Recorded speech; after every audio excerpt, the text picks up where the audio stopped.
time out of your day to join us as we celebrate life together, as we explore. If you've not been to Agape before, realize that Agape is Greek for unconditional love.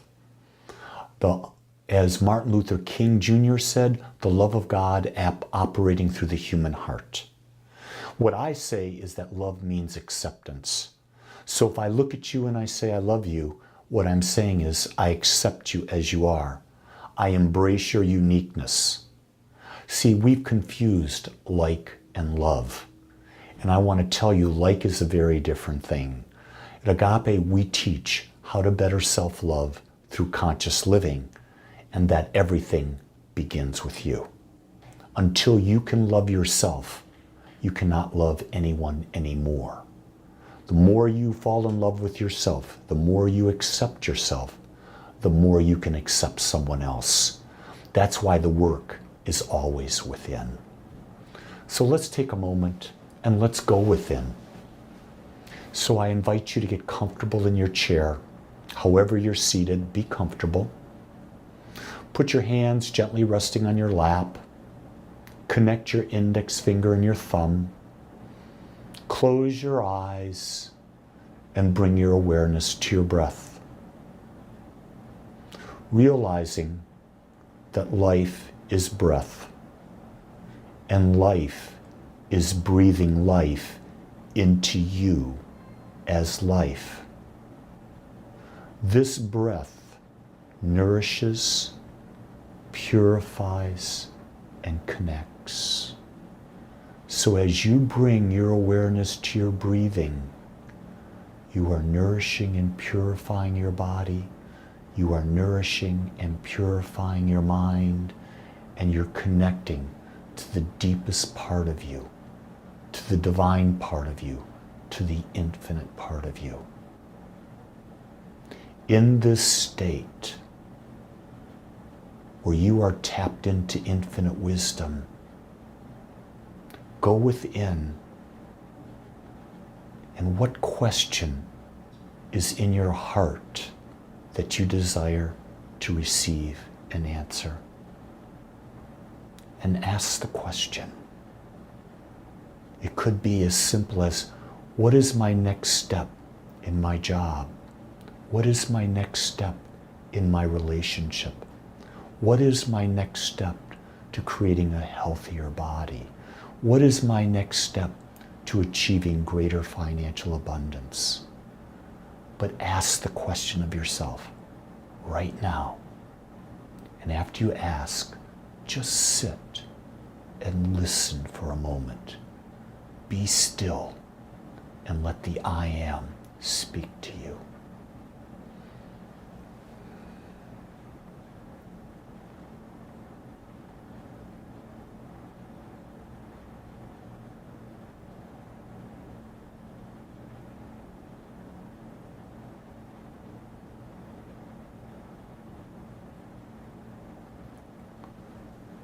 Realizing that all you're asking for is the next step.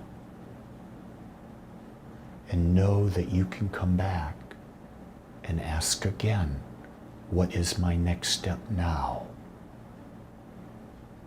Keep in mind that life is a journey, and our whole purpose is to be present as we take the journey that we choose to experience.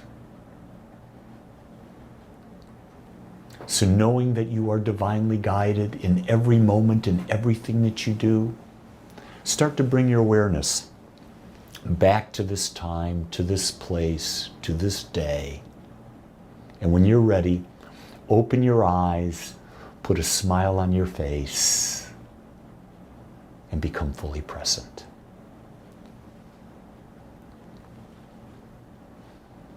Today, I'd like to talk to you about mind in its relationship to matter.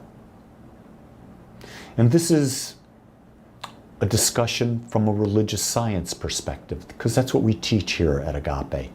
We teach religious science, which is based on the book called The Science of Mind, written by Ernest Holmes. And when we understand that there's one mind, an infinite mind, what is its relationship to it? This mind is all there is. It is from this mind that everything originates. You see, since all physical forms are condensations of energy into unique types, there must be some intelligence that is creating the frequencies that shape this energy. You know, if you listen to science, science says everything is energy. And if you go into quantum physics says consciousness is the awareness of everything. It is the basis. It is the foundation of everything. It is mind. And so what happens is consciousness focusing on a specific energy, giving it a specific frequency, creates form. And that's why science says that energy always will be. You cannot create more energy or destroy energy. Energy just takes different form. So you may have something and you burn it up. The energy hasn't disappeared, it's just taken on a different form. And the form energy takes on is based on the frequency that is applied to that energy. And because we know there are form and we know that energy has taken shape, we understand that there is an intelligence out there. This very intelligence that's out there also allows me to communicate with you. Because if there wasn't one consciousness, how would you understand what I'm saying? How would we be able to communicate? How would we be able to interact? How would we be able to share? So what's in front of us gives us affirmation that there is one mind. And this one mind creates form through giving it frequency. So understanding that there's one consciousness and infinite intelligence, we can go that there is one cause back of all forms. And there is this cause and different variations of the one substance. You get that? There's only one substance, it's energy. And the cause, the mind, the thought behind it creates variations in this.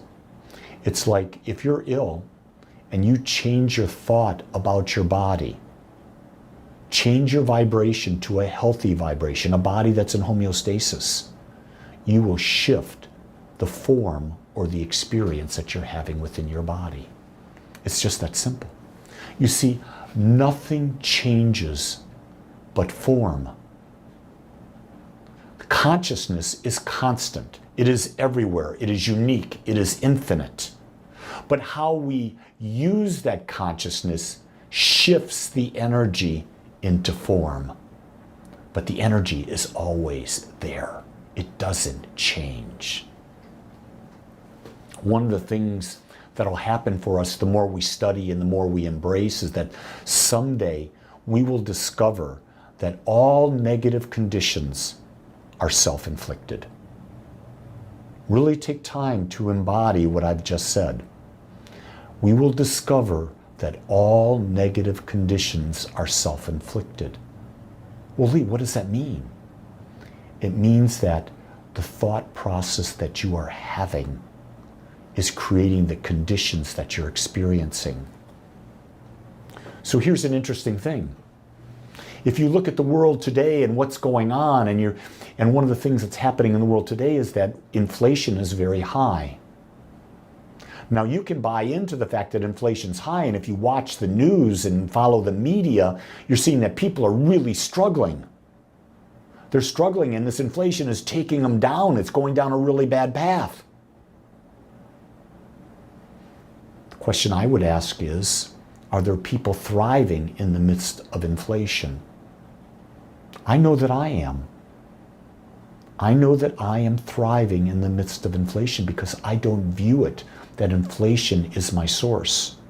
It seems that no matter what I do, because I believe that the infinite, this infinite mind that creates form, is my source. And I realize that the energy I put out is the energy I receive back. So if you are receiving from the outside world an energy of lack, and you start emitting that energy of lack, you're going to have lack.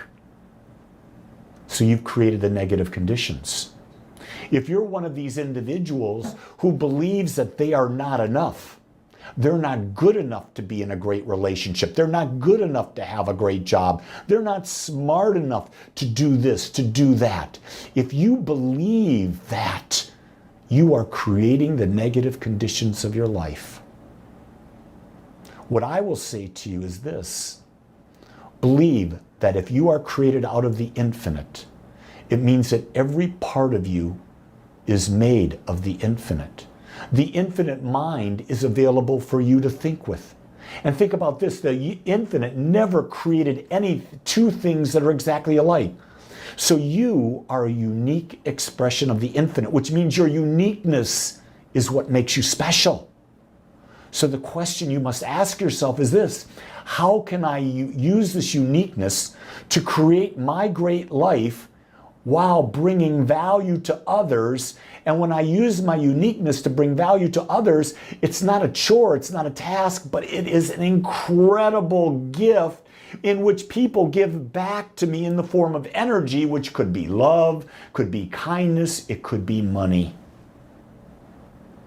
You see, not only do we discover that negative conditions are self-inflicted, but positive conditions are self-inflicted. And it's all a response to the mental atmosphere that we create about who we are and what are our expectations in the world. You see, what we call evil is merely a passing experience of the soul. If evil were a real identity, we could not overcome it. But knowing it is a pattern of thought or belief, we now have the chance to change our power. We have the power to change the pattern.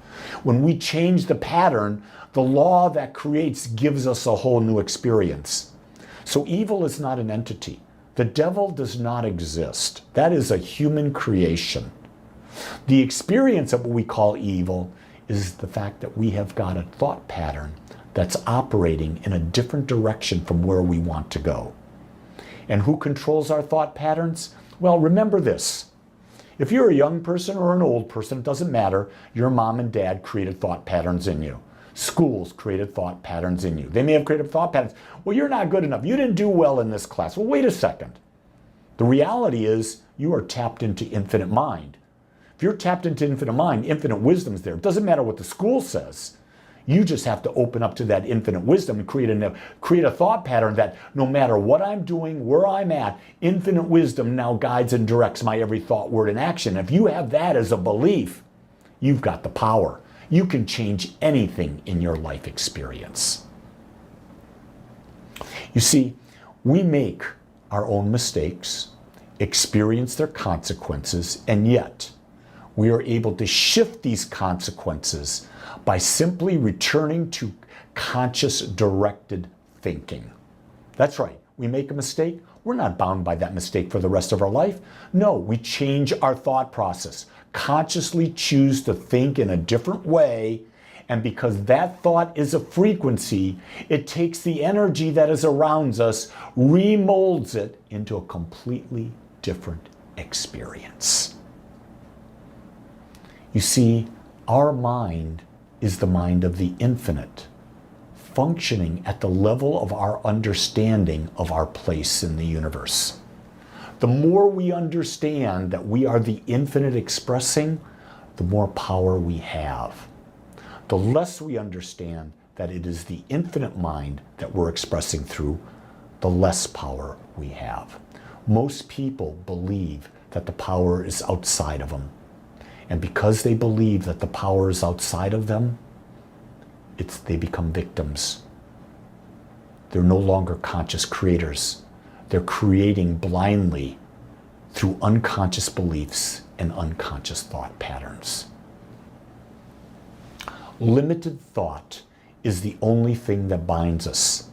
And the only thing that can free us is open and expansive thinking and knowing fully who we are.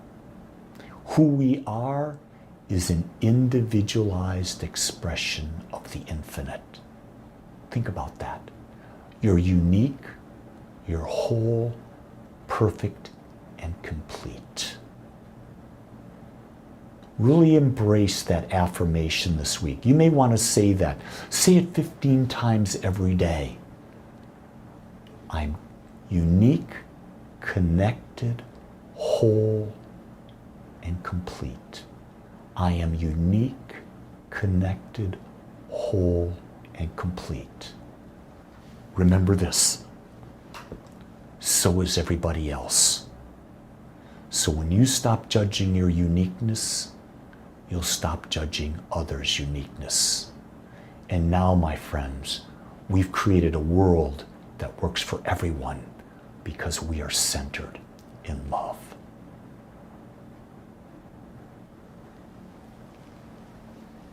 I want to thank you for joining me today. And I want you to know that Agape, we offer many things where you can tap in. One of the things that I know is that people are feeling lonelier now than ever. And we have ways to plug in. All of the information that you need to know to find out what's available to you at Agape is at agapespiritualcenter.com.